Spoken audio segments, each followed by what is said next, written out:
Hello दोस्तों, आज के इस वीडियो में हम भारत में फैले पाखंड के बारे में बात करने वाले हैं। यहाँ पे आपको स्क्रीन पर दो तस्वीरें दिख रही होगी। पहली तस्वीर है अनुराग ठाकुर की, जो आए दिन देश में भड़काऊ नारे देते रहते हैं, और दूसरी तस्वीर है एक मुस्लिम दुकानदार की, जिनका घर बुलडोज कर दिया गया है एक झूठे आरोप पर। तो हाल ही में इंडिया वर्सेस पाकिस्तान की मैच हुई थी, इसमें इंडिया की जीत हुई थी, ये बात सबको पता है। लेकिन इस मैच के दौरान महाराष्ट्र के अंदर एक बहुत ही बड़ा विवाद छिड़ गया था। महाराष्ट्र के अंदर हिंदू संगठन के नेता सचिन वडारकर ने एक 15 साल के मुस्लिम लड़के पर यह आरोप लगाया था कि उसने पाकिस्तान टीम की तारीफ की।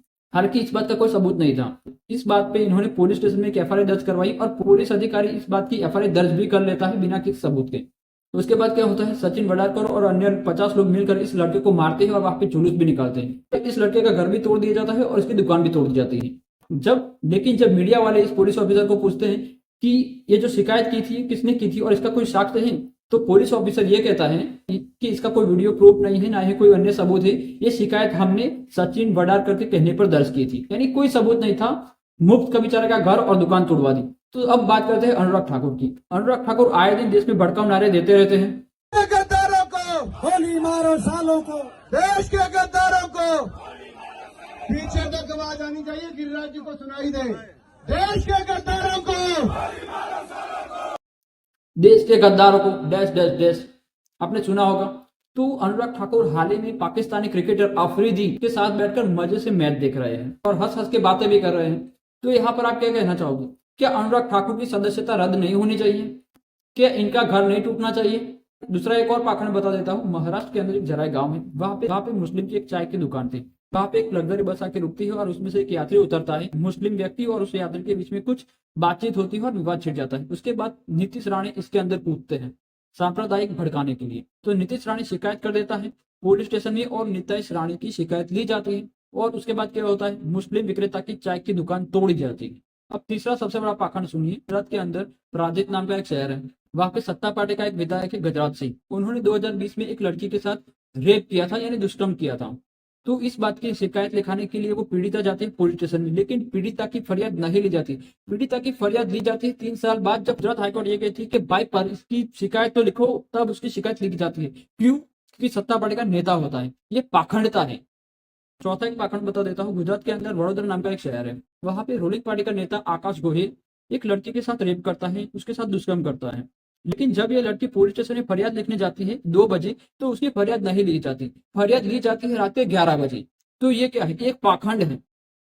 जहाँ पे फोन कॉल पे फरियाद ली जाती है, जहाँ पे बिना किसी सबूत पे फरियाद ली जाती है, यहाँ पे पीड़िता होती है जिसके साथ ऐसा दुष्कर्म हुआ है, उसकी फरियाद नहीं ली जाती। तो ये पाखंड कहलाता है भाई। पांचवा सबसे बड़ा पाखंड बता देता हूँ। सुप्रीम कोर्ट ने गुजरात पुलिस की क्लास लगा दी थी, गुजरात पुलिस को लताड़ दिया था। क्या था मामला? इमरान प्रतापगढ़ी जामनगर में आए थे समूह विवाह के मौके पर। तो उनके बैकग्राउंड में एक कविता बज रही थी, ये खून के पैसों बात सुनो।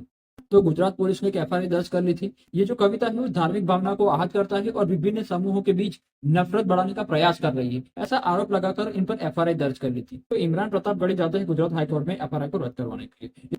लेकिन गुजरात हाईकोर्ट ये कहती है कि इसमें राजगद्दी के बारे में कुछ संकेत मिलते हैं, और सोशल मीडिया पर इस पे जो प्रतिक्रिया मिलती है उसमें भी कुछ गड़बड़ का संकेत मिलता है। लेकिन उसके बाद इमरान प्रतापगढ़ी जाते हैं सुप्रीम कोर्ट के अंदर। सुप्रीम कोर्ट के अंदर जाते हैं तो supreme court of India Gujarat police को ये कहती है कि आपके अंदर संवेदनशीलता नहीं दिखाई दी गई। आजादी के 75 साल हो गए, लेकिन कब आपको अभिव्यक्ति की समझ आएगी? एफआईआर करने से पहले कुछ तो जांच कर लिया होता, कविता पढ़ भी नहीं होती कि ये कहना क्या चाहती है। तो इस तरह की लताड़ लगाई दी गई थी। तो उसके बाद गुजरात के सॉलिसिटर जनरल तुषार मेहता, उन्होंने ये कहा था कि इमरान प्रतापगढ़ी की पोस्ट पर सोशल मीडिया पर लोगों ने अलग अलग तरीके से लिया।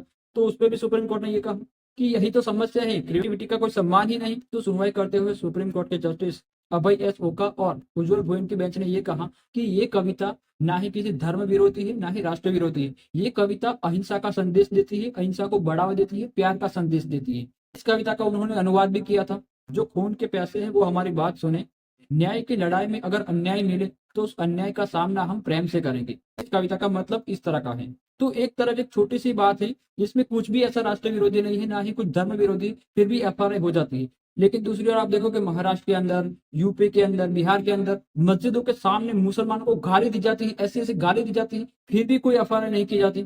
ऊपर से उनको फूलों की माला के साथ सम्मान किया जा रहा।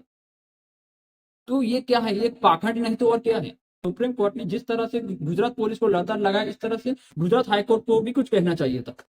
वो लोग पढ़े लिखे हैं, पुलिस पुलिस ऑफिसर भी पढ़े लिखे होते हैं, लेकिन गुजरात हाईकोर्ट में तो लोग और भी ज्यादा पढ़े लिखे हैं, अनुभवी लोग हैं, उनसे ये गलती कैसे हो सकती है? कविता नहीं समझ में आती तो वो ऐसे लोगों को बुला सकते हैं जिनको ये समझ में आए, उर्दू वाले बुला सकते हैं, उर्दू वाले बुला सकते हैं, अरबी वाले बुला सकते हैं, कई लोग बुला सकते हैं, सहायता ले सकते हैं, लेकिन इन्होंने ऐसा नहीं किया। आका को खुश करना चाहते थे क्या? जानकारीपूर्ण लगा तो इसे लाइक और शेयर करना न भूलें। साथ ही हमारे चैनल को सब्सक्राइब भी करें।